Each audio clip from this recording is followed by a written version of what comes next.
Welcome back to the channel. It's time for another debate recap, but today we have a new contender. In the blue corner, hailing from the great state of California, lock your doors, we have Kamala, or Killer Cam, depending on what side of the aisle you fall on, Kamala Harris. Together, we will chart a new way. Former DA, former senator, former African American, former Asian American, current vice president and presidential candidate. Main agendas include ending sub-minimum tipped wages, building even more homes, somehow tackling inflation, Supreme Court reform, reincarnating Roe versus Wade, and banning assault rifles. And in the red corner, her opponent, descending from the high rises of Queens, New York to mingle with the commoners, but now trying to claim Florida as his main residence. I wish everyone would move back to where they came from. Donald J. Trump, aka Colt 45, aka Trumpy the Trumpster, aka MAGA Man. We will soon be a great nation again. Former reality TV show host, former president, former Democrat, former independent, current Republican, and presidential candidate. His main agenda items include cutting taxes, increasing deportations, somehow completely ending inflation, firing government officials, implementing tariffs, and shaking a stern finger at Russia and Ukraine and putting them both in timeout, as well as cashing a check from all of our European allies. Last debate was underwhelming, but with the Democrats benching Biden and pulling up Kamala Harris from the minors, this promises to have its fair share of fireworks. Let's get started. Kamala comes out early with a firm handshake, a grin, and then digs straight into the economy. Kamala Harris, let's have a good debate. Thank you. The moderator's question is the economy better now than it was 4 years ago? Kamala completely ignores the question and instead starts talking about her opportunity economy plan and housing. I imagine and have actually a plan to build what I call an opportunity economy. Because here's the thing. We know that we have a shortage of homes and housing. And the cost of housing is too expensive for far too many people. Donald Trump gets the same question. He also ignores the question and leads off with tariffs, and more tariffs. We're doing tariffs on other countries. Other countries are going to finally, after 75 years, pay us back for all that we've done for the world. And the tariff will be substantial in some cases. I took in billions and billions of dollars, as you know, from China. Drinking game. Take a shot every time Donald says China. Let's say China. China. China. China. China. China. China. China. China. China. Hot take. Inflation is crazy and millions of illegal immigrants are pouring in and taking jobs from African Americans. Millions of people pouring into our country from prisons and jails, from mental institutions and insane asylums, and they're coming in and they're taking jobs that are occupied right now by African Americans and Hispanics. I assume he didn't get the memo the first time around with the whole black jobs thing, but who cares? Early thoughts. This debate will be both candidates lying and acting like they're the only ones that can fix anything. I say we go ahead and unleash the tigers, although you could also write me in. Trump says that everybody knows, and also he doesn't get enough credit. Everybody knows I'm an open book. Everybody knows what I'm going to do. They give me credit for a lot of things, but not enough credit for the great job we did with the pandemic. Both candidates seem very unlikable. Wharton's College of Business says Trump's plan is brilliant. I went to the Wharton School of Finance, and many of those professors, the top professors, think my plan is a brilliant plan. It's a great plan. That's according to Trump himself. He also says Kamala's plan is only 4 sentences and then proceeds to say run, spot, run. She doesn't have a plan. She copied Biden's plan, and it's like 4 sentences. Like run, spot, run. I think he meant 4 words. They discuss Trump's tariffs and how they may be passed on to the consumer. Trump says, no chance. China will pay. They're not going to have higher prices. What's going to have and who's going to have higher prices is China. All right, so it's already been 15 minutes in and we've learned absolutely nothing new. If you like Trump, you probably still like Trump. If you like Kamala Harris, you probably still like Kamala Harris. They don't speak facts, they don't answer questions, and no one holds them accountable for getting up there and sputtering straight nonsense. Why are we even doing this? It did not take long for abortion to become a topic. To turn to the issue of abortion, President Trump, you've often touted that you were able to kill Roe v. Wade. Trump says they, the Democrats, can have abortions in the 9th month.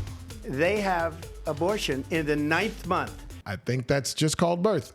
But the governor before, he said the baby will be born and we will decide what to do with the baby. He says Kamala's VP says execution of the baby after birth is A-OK with him. And her vice presidential pick, which I think was a horrible pick, by the way, for our country, because he is really out of it.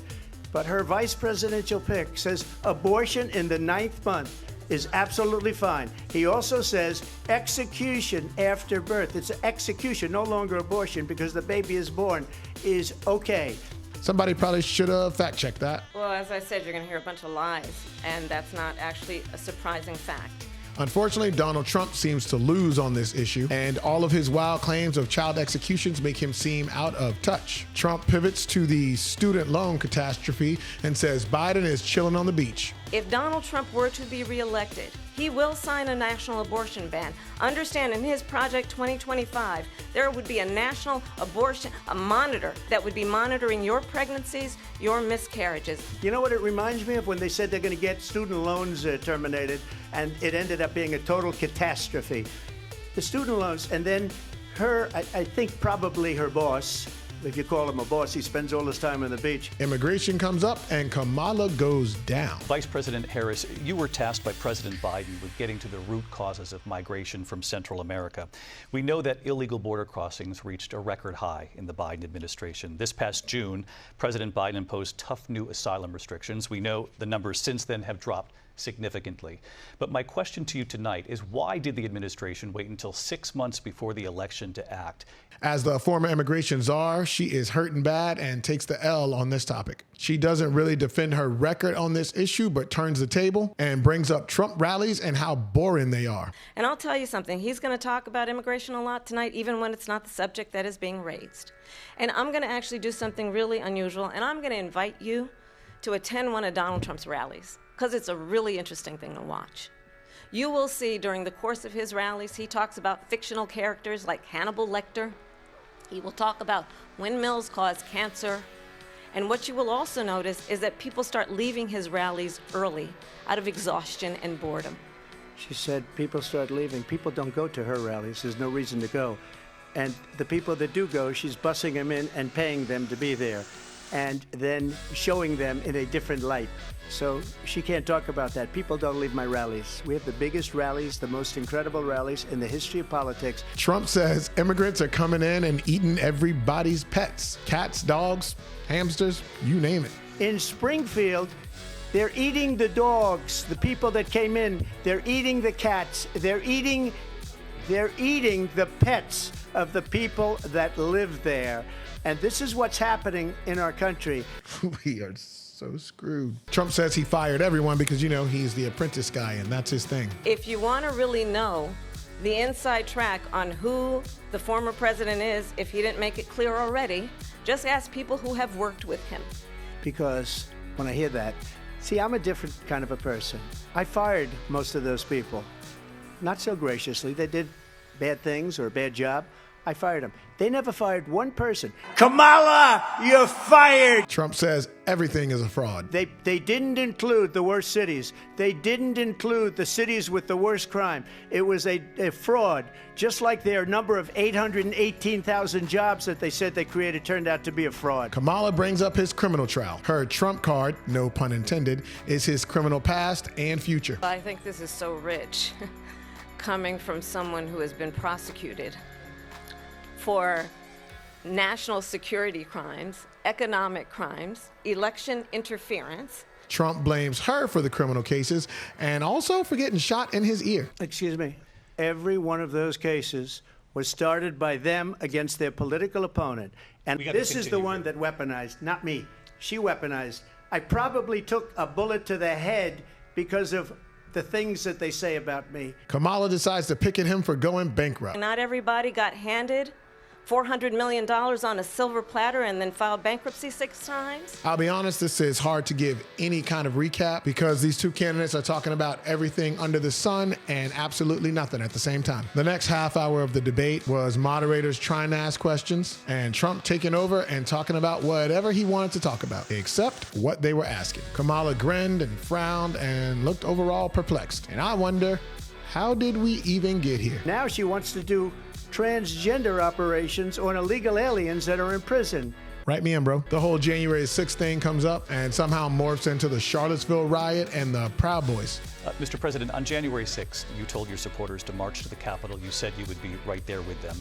The country and the world saw what played out at the Capitol that day, the officers coming under attack. But this is not an isolated situation. Let's remember Charlottesville.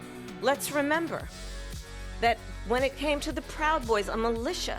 Trump takes out his immigration shield and starts talking about the border and waking up Joe Biden at 4:30 in the afternoon. Go down to Washington, D.C., and let her sign a bill to close up the border because they have the right to do it. They don't need bills.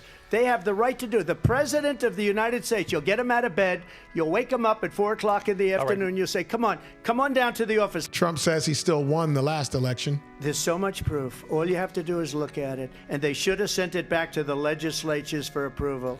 I got almost 75 million votes, the most votes any sitting president has ever gotten. I was told if I got 63, which was what I got in 2016, you can't be beaten. And that the immigrants that don't speak English are voting in our bad elections. And they don't even know what country they're in. Our elections are bad. And a lot of these illegal immigrants coming in, they're trying to get them to vote. They can't even speak English. They don't even know what country they're in practically. Kamala says world leaders are laughing at Trump and he is confused on all of the facts. And world leaders are laughing at Donald Trump. I have talked with military leaders, some of whom worked with you, and they say you're a disgrace. Trump responds with an endorsement from the Hungarian president. Prime Minister of Hungary. They said, why is the whole world blowing up? 3 years ago it wasn't. Why is it blowing up? He said, because you need Trump back as president. Okay, to be honest, I stopped watching after this point.